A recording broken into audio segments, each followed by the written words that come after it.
Alright guys, welcome to part 2 of military to civilian life. So, for those of you that are already out, this video is for you. It sucks that you weren't able to take advantage of the JS AMTCC program, but we still have an alternate route for you that will get you where you need to be. So, first off, if you already watched part 1 and have your CG-G-EAE-4, then you're good to go. You just need to go visit your FSDO. So you can go ahead and skip to the part of the video that's gonna get through that. It'll be in the link in the description below. For the rest of you guys who just got out and are holding on to your DD-214, kind of like, I don't know what to do next, this one's for you. Alright, so first off, don't worry, there is a path for you to take. It's just not as clean cut as the JS AMTCC. So if you read the document from the Flight Standards Information Management System, Volume 5, Chapter 5, Section 2, then you'll see what I'm talking about. It is under 5-1133, Part C, Number 4, and it basically talks about military applicants who haven't completed the JS AMTCC program. So basically what it says is that your MOS/AFSC/NEC, or whatever your branch uses for a job code, it says that they can use that as an authorization to go ahead and process you for your license. So you're going to go page 17, and if you have one or more of those job codes, then you're in great shape. If you don't, please do not stop. Listen to the rest of this video and just follow my advice. So you just scrolled all the pages and now you're feeling kind of defeated, like, what do I do next? Relax, take a deep breath, it's going to be fine. Okay, so the first thing you want to do is please visit your local FSDO. Talk to them face to face. That is your FAA liaison. You're going to want to meet them, get their name, get their contact information, and describe what's going on in your life and what you're trying to do, what goals you're trying to achieve. Let them know that you're going for your maintenance license and that you just came out of the military, or you came out of the military a few years ago and you want this license. So let them help you. I'm actually going to leave a link in the description below for you to be able to click on it and then research what your local FSDO is. Then check their working hours and just walk in. They take walk-ins, so please just go and knock on their door and ask for their help. So first off, they're probably prior service and they're just going to chat it up with you while trying to help you out, right? It's going to be fun. You guys are going to bounce things off of each other, and it's going to be a good time. If they're not prior service, they still want to see you succeed. I mean, you just served your country and now you're coming back and you're looking to be, you know, a part of our economy. Right? Pitch in, have a good job, work hard for your family, all that good stuff. They're going to want to help you. So let them help you. Go in there, ask for help. They're going to want to see you succeed. I want to see you succeed. So please visit your local FSDO. Do not let this document defeat you. It is just a guideline for them to use. If you do not have the job code, that is just a starting point. It is a reference for them. You never know how they can help you. They might be able to set you up with a local school or give you any kind of advice that will get you started on the path to earning your maintenance license. So do not let this document be the deciding factor in you earning your license. Go ahead and take this step by visiting them and allowing them to help you earn your license. Alright? That's just my little speech to you guys. Go ahead and finish watching this video.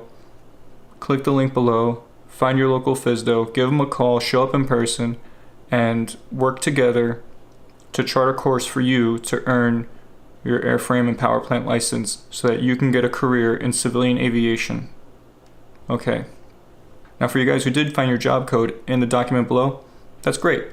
That's going to be a lot easier. Basically what it says is you have authorization to go ahead and apply for the rating, and that rating is going to be on the same line as whatever your job code is, whether that's airframe, power plant, or both. And if you have multiple codes, that's going to work out in your favor because then you can cover a lot more things. The one kind of gotcha is that your job code is not a be-all end-all. It doesn't state that you're a master mechanic of your job, right? So what it says is that you've been officially trained, and it gives them authorization to start the process on interviewing you, finding out if you know at least half of the subject areas for the rating that you're applying for.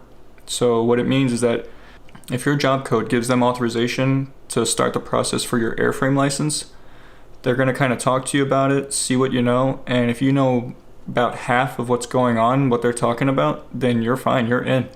You can go ahead and start processing for that rating. Same thing for powerplant. If you know about half of the subjects in that area, you can go ahead and start processing in. Alright, so now you're eligible for your license. So several things.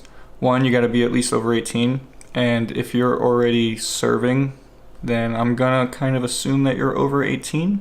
Also, you need to be able to speak, read, write, and understand English.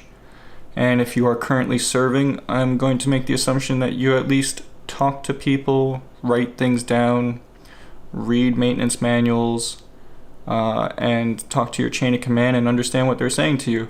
So for the most part, you should be safe with that one.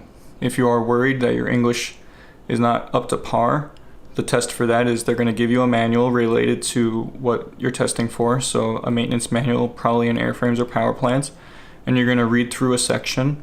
Then you're going to explain it to them and write down what you took away from that, right? So if it gives you instructions on how to remove a panel, you're going to explain it to them in, your own words and write down what you would do. So it's not that bad. So if you think you're going to have trouble with it, try doing that. Read through a manual, see if you can interpret it and talk to somebody, and if they understand what's going on, you're probably fine. So you have enough English skills to go ahead and carry on. And then the last part is the test. So, testing. Alright, testing is a multi-step deal, right? It's not just one big test.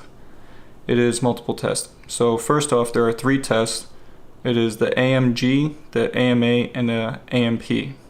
So what these are your general, airframe, and power plant tests. They're written tests, they're multiple choice. The general test is 60 questions, 60, and the airframe and power plant are 100 questions each.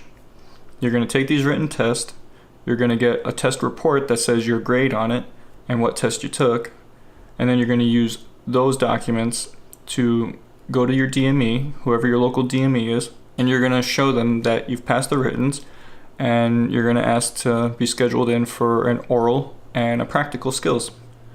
What they're going to do is sit with you at a desk, ask you several questions during the oral, and you're going to answer them out loud. So a little bit more difficult than multiple guess question test. You can study for this. You can actually take classes to work towards this to pass your OMP. Once you do pass your oral, you go right into the practical with the same person, just roll right into it, and you take that. And that's going to be essentially an open book test that is going to test your maintenance skills. So possibly metering out a fire loop or removing and installing a panel. Maybe you're going to have to balance an aileron. It could be all sorts of things. They're going to get a printout from the FAA, and they're going to use that as a guideline to go ahead and test you for your practical skills test. Once you finish all of this testing, congratulations, you're going to have a license in the mail soon. Within 120 days of receiving your temporary license, sort of like a driving permit, you're going to get a plastic license in the mail with your number on it that is issued for life.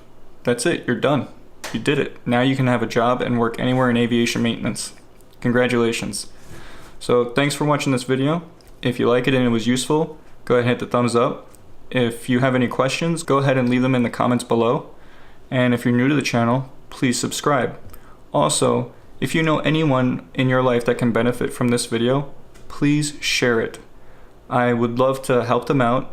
They can leave comments also in the video, and I will try to help everybody that I can reach out to. Thank you for your service, and thank you for watching this video, and I can't wait to meet you out there in the civilian life. Let me know if I helped you at all. Alright guys, have a good one, and remember, be safe.